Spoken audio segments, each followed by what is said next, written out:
Hi everyone, welcome to Polity for Mains lecture.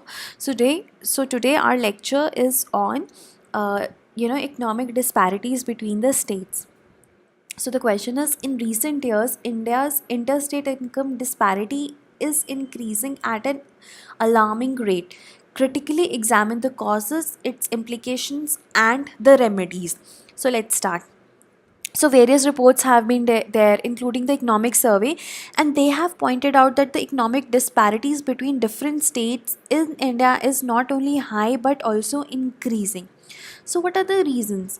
देखो, कुछ historical और security reasons हैं, ठीक है, जैसे कि रेड कॉरिडोर स्टेट्स हैं, naxalism has been prevalent, Jammu and Kashmir में डेवलपमेंट हमेशा से कम रही है, तो उससे क्या होगा, हमेशा जो गैप है वो वाइडन ही होगा कम होने की बजाय. So historical reasons are there.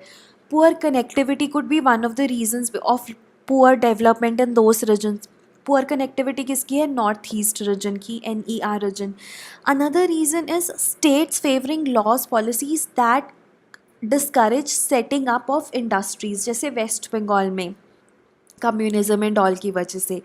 Geographical advantages और डिसएडवांटेजेस, इसमें क्या है, टेरेन है, ठीक है, टेरेन कईयों में माउंटेनस टेरेन है, ठीक है, कईयों में प्लेन्स हैं.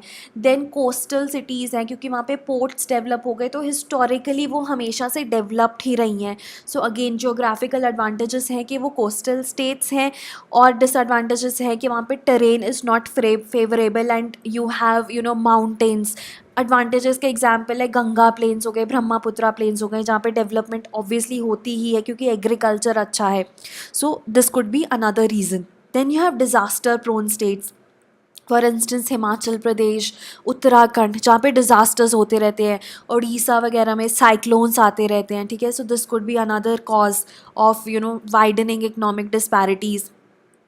Then disparity in discretionary funds allocated by erstwhile planning commission based on political interest. So that was also reason. ठीक है. Then pre-existing skill set of people, जैसे कि जो tribal states हैं, they lack the skill sets. Bangalore या कर्नाटका जैसी states हैं, they have gained because of certain kind of skills, for instance IT skills, ठीक है. So pre-existing skill set is also another cause. Then willingness of people to accept modern technology, अगर हम बात करें पंजाब, हरियाणा और वेस्टर्न यूपी में, तो they have favoured HYV seats, ठीक है. उस वजह से वहाँ पे ग्रीन रेवोल्यूशन आया और काफ़ी ज़्यादा डेवलपमेंट हुई. Then neglect of certain region states because they lack political representation. So these are the causes, ठीक है. स्टार्टिंग फ्रॉम हिस्टोरिकल आप आज तक आ सकते हैं.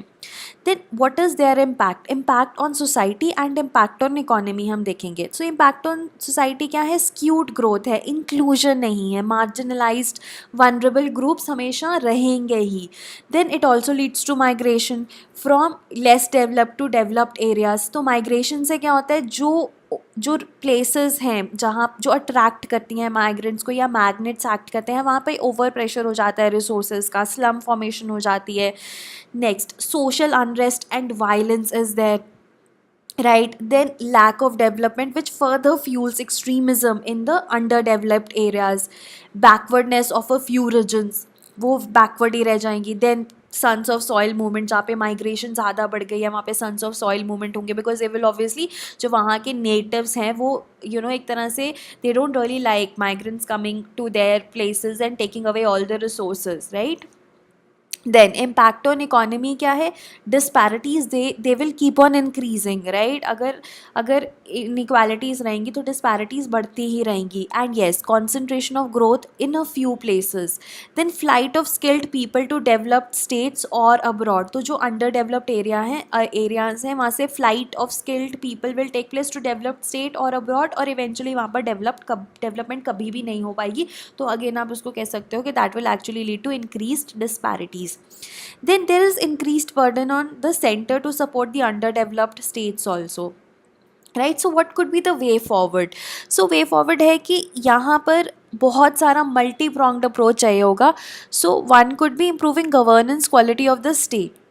As the economic survey has also pointed out that income divergence among people is due to governance or institutional traps in states. So you have to improve the governance of the states.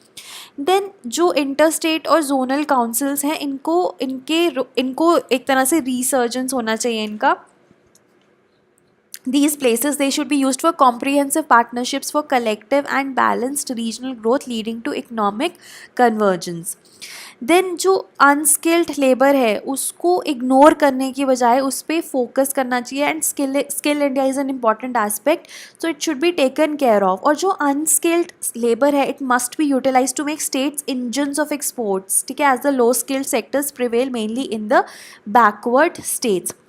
Then competitive federalism with government aid. Interstate competition, it should be promoted to encourage states to liberalize regulatory frameworks, especially land and labor, as well as other factors of production. Then intermunicipal competition should be there. This intermunicipal competition से क्या होगा, it एक तरह से जो inter regional disparities है वो कम होगी, और उसके बाद dispersal of funds अच्छा होगा government schemes के लिए, और जो programs है उनकी implementation will improve, right?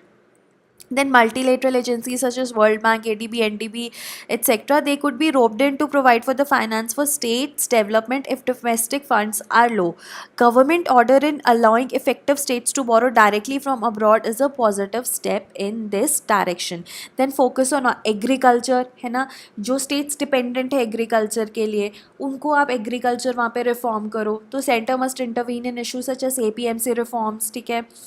So then, and lastly, we have fiscal discipline. Specific targets or range for fiscal deficits must be must be there for states too under the FRBM Act. So these are the reasons, yeah, these are the things which you can actually, can be taken care of to decrease the economic disparities. ठीक है, so they have been there since independence and it's high time. तो वही बात है, multi-pronged approach है, multiple level पे the government, both state and the central government, they have to act to decrease the regional disparities. So that's all for today. Thank you so much.